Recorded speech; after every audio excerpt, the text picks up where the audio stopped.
Quand on apprend que son animal de compagnie a un cancer agressif, c'est une épreuve terrible. On se retrouve face à des décisions qui sont vraiment complexes, souvent déchirantes. Mais et si on changeait complètement de perspective? Si au lieu de penser à une attaque directe, on se tournait vers une défense stratégique? C'est exactement ce qu'on va explorer ensemble. C'est une question très directe, je sais, mais c'est pour une bonne raison. C'est souvent comme ça que tout commence. Ce petit signe, qui a l'air de rien au début, devient le premier signal d'alarme d'un problème beaucoup plus profond. Et malheureusement, ce symptôme, c'est parfois le point de départ d'un diagnostic vraiment redoutable. Alors allons-y, plongeons dans le vif du sujet. L'ennemi dont on parle aujourd'hui, c'est un type de cancer qui est particulièrement agressif. On l'appelle le carcinome épidermoïde, ou CEC pour faire plus court. Alors, imaginez une tumeur, mais pas une simple masse qui grossit sur place. Non, le CEC, lui, c'est un vrai envahisseur. Sa nature, son mode de fonctionnement, c'est de se propager en détruisant activement tout ce qui se trouve sur son chemin. Et c'est justement ça, cette agressivité, qui le rend si incroyablement difficile à combattre. C'est une image forte, presque brutale. Mais elle est terriblement juste. On ne parle pas ici d'une simple croissance, non, c'est une dissolution active des tissus sains. C'est comme une érosion qui vient de l'intérieur. Donc pour résumer, il y a deux choses à retenir. 1. Il envahit tout. Il ne respecte aucune frontière entre les tissus. Et 2. Il dissout les cellules saines sur son passage. Et comme si ça ne suffisait pas, on ajoute à ça un taux de récidive super élevé, même après une opération. Et là, on commence à comprendre pourquoi c'est un adversaire aussi tenace.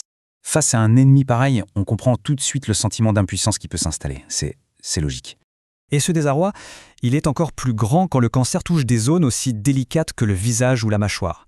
Parce que là, la chirurgie, elle devient souvent impossible, en tout cas sans causer de dégâts irréversibles. Et ça ferme la porte à la plupart des traitements traditionnels. Et c'est là qu'on entend cette phrase, la phrase que personne ne veut jamais entendre. C'est le moment où on a l'impression que toutes les options sont épuisées, qu'on est arrivé au bout du chemin. Mais c'est justement là, à ce point de rupture, que l'histoire peut prendre un tout autre tournant. Et si la solution, en fait, ce n'était pas de s'acharner à attaquer, et si c'était de changer complètement de stratégie? Voilà le concept au cœur de la thérapie métabolique anticancéreuse. L'idée, ce n'est plus de chercher la balle magique, vous savez, le remède unique, non. L'idée, c'est de mettre en place un véritable système de défense, un système complet et surtout intelligent. Cette comparaison, elle montre vraiment bien le changement de mentalité. D'un côté, on a l'approche, disons, classique, on mise tout sur une seule grosse attaque frontale, et de l'autre, on a cette défense systémique dont le but est de rendre l'environnement lui-même hostile au cancer.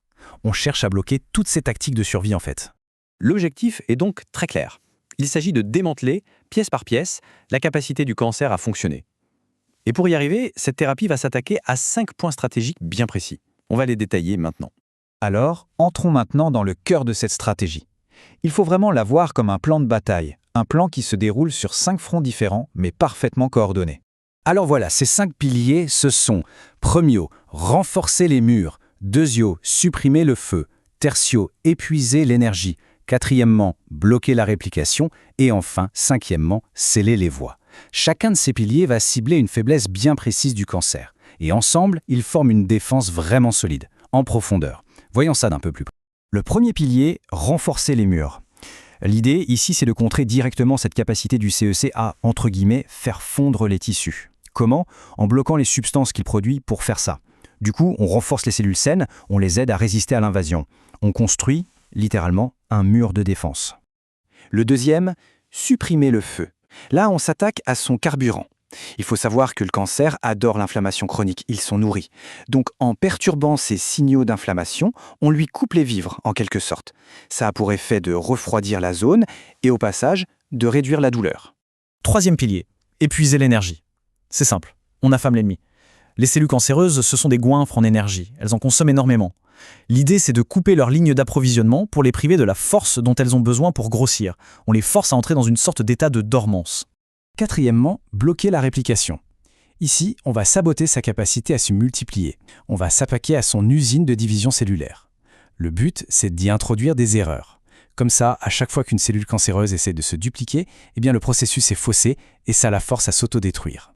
Et enfin, le cinquième et dernier pilier, sceller les voies. L'objectif ici, c'est de l'isoler.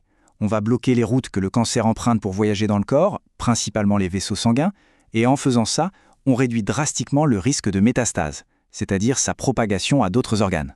Toute cette science, qui peut paraître un peu complexe, toutes ces stratégies de défense, Eh bien, tout ça converge vers un seul et unique but, le bien-être de l'animal. Et ça, c'est vraiment le point le plus important. Le vrai succès, ce n'est pas juste de voir une tumeur diminuer de quelques millimètres. Non. Le vrai succès, c'est de préserver la qualité de vie. L'objectif final, c'est de permettre à l'animal de continuer à vivre sa vie, de manger, de respirer, de jouer, le plus normalement possible. Du coup, cette approche, elle répond à 2 inquiétudes majeures. La première, c'est la possibilité d'agir sur la tumeur sans passer par une chirurgie invasive et ses risques. Et la deuxième, c'est d'avoir une vision d'ensemble, qui ne se focalise pas que sur la maladie, mais aussi et surtout sur le maintien de la vitalité de l'animal au jour le jour. Donc, en résumé, cette thérapie systémique, c'est une alternative bien réelle, une option tangible, c'est une nouvelle voie pleine d'espoir pour les cas où on pensait qu'il n'y en avait plus. C'est une façon proactive de reprendre un peu le contrôle face à un diagnostic qui peut être si dévastateur. Et tout ça, ça nous laisse avec une question de fond, une question qui résume bien toute cette approche. Dans la lutte contre le cancer, est-ce que l'arme la plus puissante, c'est vraiment une attaque acharnée, frontale, ou est-ce que ce ne serait pas plutôt une défense brillante, stratégique ?